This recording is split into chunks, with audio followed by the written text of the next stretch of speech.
जय श्री कृष्ण मित्रों, मैं प्रियंका स्वागत करती हूँ आपका जीवन और आध्यात्म में। कैसे हैं आप सब? उम्मीद करती हूँ आप सभी लोग अच्छे होंगे।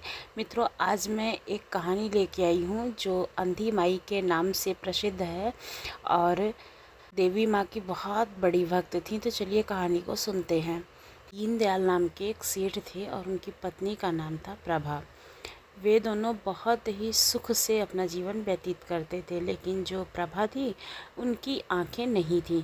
फिर भी ऐसा नहीं लगता था कि उनकी आंखें नहीं हैं और वो घर के सारे कामकाज बहुत ही आसानी से निपटा दिया करती थीं। और देवी माता की वो बहुत बड़ी भक्त थीं। हमेशा देवी माता के मंदिर में जाती थीं और उनकी पूजा अर्चना करती थीं। उनका एक पुत्र भी था जिसका नाम था रत्नेश।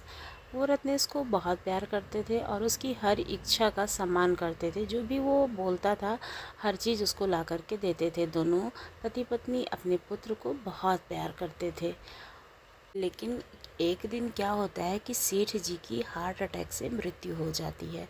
अब प्रभा जी अकेली पड़ गई थी, लेकिन फिर भी सेठ जी इतना धन दौलत छोड़ गए थे अपने पीछे कि जिससे वो अपने पुत्र और अपने जीवन को बहुत ही सुचारू ढंग से चला सकती थी। अब उसी से उनके पुत्र और उनका जीवन यापन चलने लगा। धीरे धीरे पुत्र बड़ा हो गया, उसको किसी कंपनी में नौकरी लग गई। अब प्रभा जी को बहुत ही खुशी महसूस हुई कि अब उनका पुत्र आगे के जीवन को बहुत अच्छे से जी सकता है और उनकी ज़िंदगी बहुत अच्छे से चल जाएगी। और वो शिव भक्ति में लीन रहने लगी। घर में भी पूजा पाठ करना और मंदिर में जाना, वहाँ भंडारे करना, और जहाँ भी माता रानी का जगराता होता, पूजा पाठ होता या कहीं भी किसी भी चीज़ की पूजा पाठ होती तो वहाँ पर वो अवश्य जाती और हमेशा भक्ति में लीन रहती थी।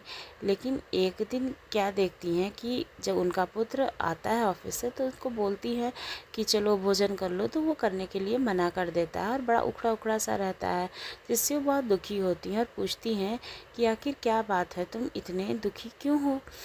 तो रत्नेश कहता है कि कुछ नहीं माँ, बस ऐसे ही परेशान हूँ। लेकिन माँ का दिल तो होता ही है, वो तो अपने पुत्र का दुख देख नहीं पाती, तो उससे बार बार पूछने लगती हैं।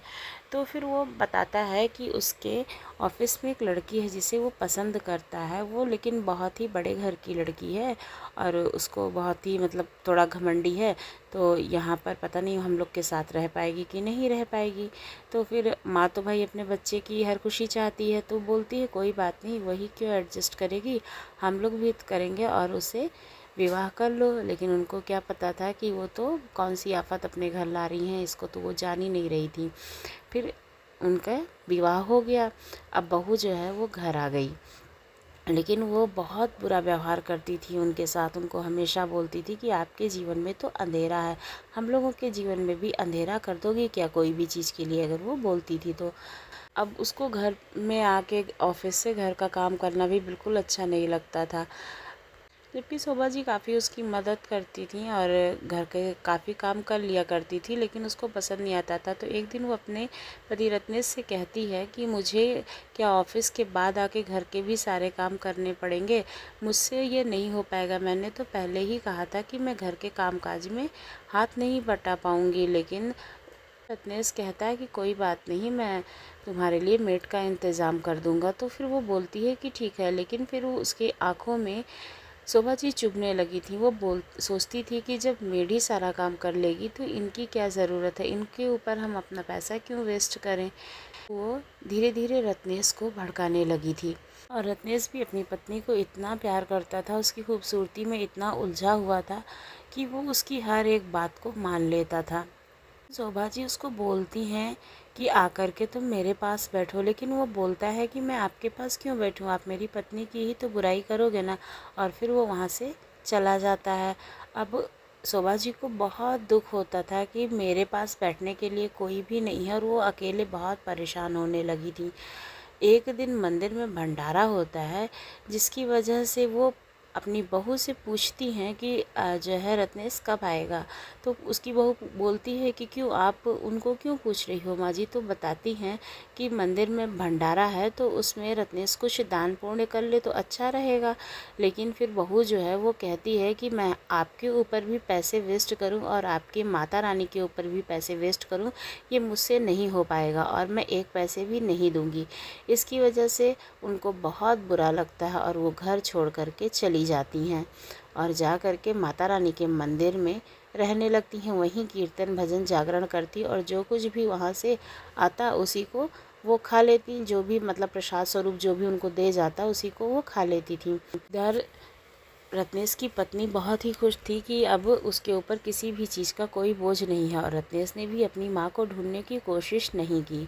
लेकिन रत्नेश को कोई भी संतान नहीं हुई, जिससे उसकी पत्नी को किसी ने सलाह दी कि माता रानी का यहाँ पास में एक मंदिर है जहाँ पर एक अंधी माई रहती हैं, जिनके हाथ के आशीर्वाद से ही जिसकी जो मनोकामना होती है वो पूर्ण हो जाती है। अब इस बात को रत्नेश की पत्नी मानने के लिए तो तैयार नहीं थी। बोलती थी कि मुझे पता है कि मुझे पूजा पाठ बिल्कुल पसंद नहीं है और मैं इन चीज़ों में विश्वास नहीं करती हूँ, लेकिन उसकी संतान नहीं हो रही थी। इस वजह से उसकी पड़ोसन ने जब उसे खूब समझाया तो वहाँ जाने के लिए तैयार होगी। और जब वो वहाँ जाती है तो देखती है कि जो अंधी माई थी वो उसी की सास शोभा जी थी।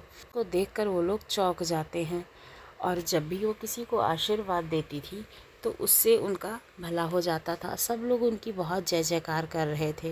देख करके रत्नेश और उसकी पत्नी दोनों बहुत दुखी होते हैं और रत्नेश अपनी माँ के चरणों में पड़ जाता है और उनसे माफ़ी मांगता है। लेकिन शोभा जी घराने से मना कर देती हैं और वहीं मंदिर में उनकी मृत्यु हो जाती है। उनके भक्तगण उनकी सारी अंत्येष्टि करते हैं। इस तरह से बूढ़ी अंधी माई पर माता रानी की कृपा हुई और बूढ़ी माई के नाम से प्रसिद्ध हुई। आपको ये कहानी कैसी लगी ज़रूर बताइएगा। यदि अच्छी लगी तो चैनल को सब्सक्राइब करना ना भूलिएगा। और इसके साथ साथ मैं आपको एक संदेश भी देना चाहती हूँ कि आपके परीक्षा को पूरा करें और उनका आशीर्वाद बनाए रखें। धन्यवाद।